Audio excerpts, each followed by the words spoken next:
In this video, I'll detail how to enable require passcode on iPhone iOS 18. So whenever you want to open an application on your iPhone, you can set your iPhone to require passcode so that before you can open this application, you'll be prompted to type in your passcode, just like this.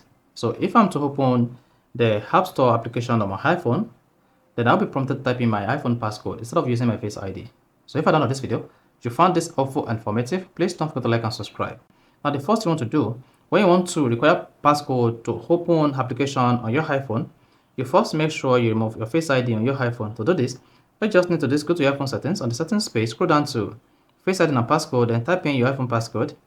Then here, where you see set up Face ID, you should see reset Face ID. Then click on reset Face ID here, and then click on the OK from the pop-up. Once this is done, come here and locate the application you want to require passcode to open. Now in this case, let's say I want to require passcode to open my Gmail application. All I just need to do is press and hold the application just like this.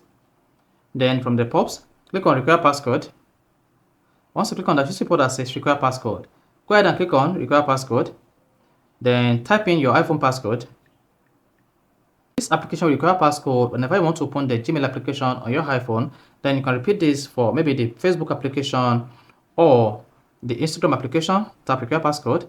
Then type in your iPhone passcode. That is it. Then once you click on the Facebook app, you'll be prompted to require passcode to open the Facebook application just like this. So if you found this helpful and informative, please don't forget to like and subscribe.